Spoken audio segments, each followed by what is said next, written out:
எரிச்சிட்டு நம்ம செகண்ட் ஹீரோயின்ட்டு ஒரு லெட்டரை கொடுத்து அவங்க ஸ்டெப் மதர்கிட்ட 9 மணிக்கு கொடுக்க சொல்லி அனுப்பி வைக்கிறாங்க. செகண்ட் ஹீரோயினும் கரெக்டாக 9 மணிக்கு லெட்டர் கொடுக்க அவங்க அதை படிச்சுட்டு ட்ரெஸ் சேஞ்ச் பண்ண அவங்க ரூமுக்கு போகிறாங்க. அதே ரூமில் நேக்கடாக ட்ரெஸ் இல்லாமல் கோடாரியோட ஒளிஞ்சிருந்த ஹீரோயின் அவங்க ஸ்டெப் மதரை மூஞ்சிலேயே அடிச்சு கொள்றாங்க. இந்த கொலைக்கான காரணம் இவங்க ஸ்டெப் மதர் இந்த வீட்டுக்கு வந்ததுலேருந்து தான் இவங்களுக்கு எல்லாமே தப்பாக நடக்குதுன்னு இவங்க நினச்சிக்கிறாங்க. 1.5 மணி நேரம் கழிச்சு அவங்க அப்பா சரியா 11 மணிக்கு வீட்டுக்கு வர செகண்ட் ஹீரோயின் நேக்கடா ட்ரெஸ் இல்லாம கொலை பண்ண ரெடி ஆகுறாங்க. ஆனா அவங்களால கொல்ல முடியல, பயப்படுறாங்க. இதை பார்த்த லிஸி அவங்களோட கோடாரியை வாங்கி அவங்களே அவங்க அப்பாவோட மூஞ்சில கொடூரமா அடிச்சு கொள்றாங்க. கோடாரியை கழுவி அதோட ஹேண்டில கட் பண்ணி தீல எரிச்சிட்டு அதே கோடாரியில புறாவை வெட்டி ரத்தத்தை தடவி வைக்கிறாங்க. குளிச்சு ட்ரெஸ்ஸை மாத்திக்கிட்டு வீட்டுக்கு வெளியில வந்து கொஞ்ச நேரம் வெயிட் பண்ணி மறுபடியும் வீட்டுக்குள்ள போய் கொலையை ஃபர்ஸ்ட் பார்த்த மாதிரி கத்துறாங்க. அதோட பிளாஷ்பேக் முடியுது.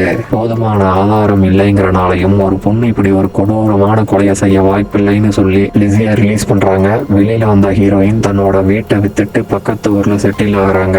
ஆனா அதுக்கு முன்னாடியே செகண்ட் ஹீரோயின் அந்த ஊரை விட்டு வேற ஊருக்கு போயிடுறாங்க. அதுக்கப்புறம் 2 ஹீரோயின்ஸும் மீட் பண்ணிக்கவே இல்லை. இது டைரக்டரோட பார்வை. ஆனா இந்த படத்துல காட்டப்படாத மொத்த சஸ்பெக்ட்ஸும் இருக்காங்கன்னு சொல்லி இந்த வீடியோவை இங்கே நான் முடிச்சுக்கிறேன். தேங்க்ஸ் ஃபார் வாட்சிங் மக்களே. வீடியோ பிடிச்சிருந்தா please like, share and subscribe.